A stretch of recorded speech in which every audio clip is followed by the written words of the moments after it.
The value of lost knowledge in our fast-paced, digital-driven world, convenience has become king. We order groceries with a swipe, get advice from a search engine, and rarely pause to think about how things were done just a few generations ago. Yet, if you sit with seniors across America and Europe, you will quickly realize that the knowledge they carry, the forgotten skills of their youth, has more value than we might imagine. These skills are not simply outdated techniques. They represent resilience, resourcefulness, and creativity born out of necessity. From cooking without waste to fixing what is broken, from growing food to building community, seniors hold lessons that could transform the way we live today. In this narration, we'll explore these forgotten skills, hear stories from those who lived them, and uncover why they matter now more than ever. Cooking from scratch and without waste, one of the first lessons seniors emphasize is cooking from scratch. Long before microwaves, takeout, and processed foods, meals were created at home using fresh, seasonal ingredients. A grandmother from rural Ohio remembers how her family always baked bread twice a week. Flour, water, yeast, and patience were the only ingredients. That bread was nourishing, simple, and filled the home with comfort. Stale bread turned into bread pudding. Vegetable scraps flavored broths. In a time when food was scarce, especially during the Great Depression and World War II, resourcefulness was survival. Today, when food waste in the U.S. alone exceeds 30 to 40% of the supply, seniors remind us of the wisdom of frugality. Their approach wasn't only economical, it was sustainable long before sustainability became a buzzword. Families in America and Europe grew vegetables, raised chickens, and relied on seasonal cycles. A man from Iowa recalls spending summer mornings pulling weeds in the bean rows, then enjoying fresh corn on the cob by evening. In France, seniors talk about backyard gardens that produced tomatoes, herbs, and lettuce, always eaten at their peak. Foraging was another skill, particularly in rural areas. Mushrooms in Eastern Europe, berries in Scandinavia, wild herbs in Mediterranean hills. Knowledge of edible plants was often passed down like family treasure. This lifestyle connected people to the rhythm of nature. Seniors stressed that eating seasonally wasn't a trend but a necessity that naturally supported health and balance. Handcrafting, mending, and making do. Walk into a senior's home and you'll likely see something handmade: a quilt, a wooden chair, a piece of embroidery. These weren't decorative hobbies, but everyday skills. Sewing meant repairing clothes instead of replacing them. Carpentry meant building shelves or fixing a broken table. Knitting kept children warm through long winters. A senior in Manchester, England, remembers her mother turning worn-out coats into blankets. Nothing was ever just thrown away, she explained. You always found another use. In Germany, a retired craftsman recalls how every household had basic tools and knowing how to use them was part of adulthood. Today's throwaway culture is the opposite. Smartphones, appliances, even clothing are often discarded at the first sign of damage. Communication, courtesy, and patience. Skills are not only practical but also social.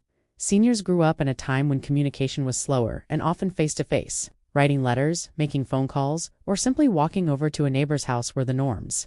This fostered patience and courtesy.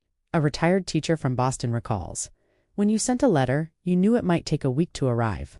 That wait taught us not to expect instant responses, and it made conversations more thoughtful." In Europe, too, seniors described the art of long conversations over coffee or tea, where listening was as important as speaking. Compared to today's culture of instant messaging and quick scrolling, these habits built deeper relationships. Financial discipline and resourcefulness. Another critical lesson seniors carry is financial discipline. Allowances were small, luxuries rare, and saving was a virtue. A senior from Chicago remembers her father putting coins in separate jars labeled rent, groceries, and savings. "We learned early that you didn't spend what you didn't have." In Italy, older generations practiced fair economical living, frugally, avoiding debt, and investing in what lasted.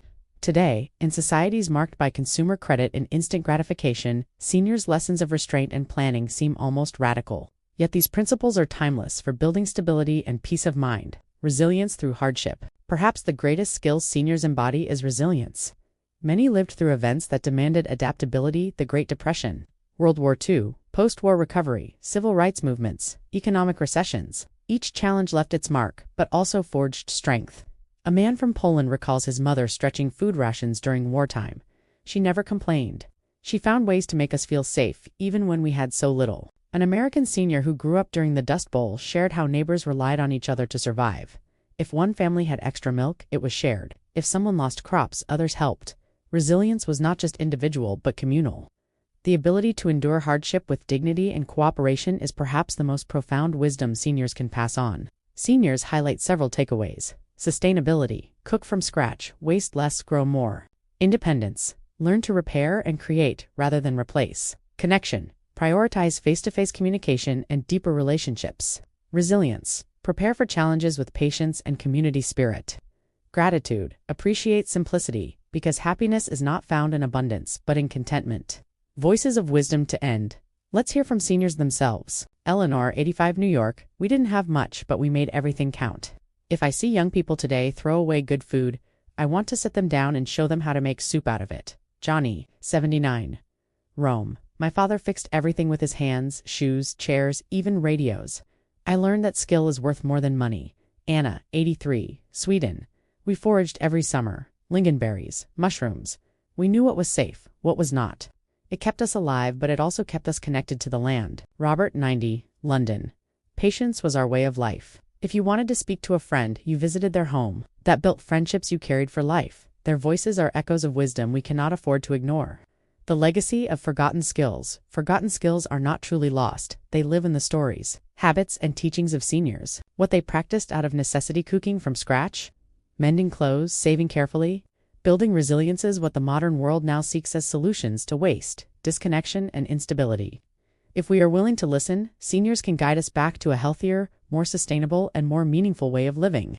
Their skills are not relics of the past, they are blueprints for the future. So next time you meet a senior, don't just ask about their memories. Ask about their skills, because within their wisdom lies the very knowledge that can help us thrive in the modern world.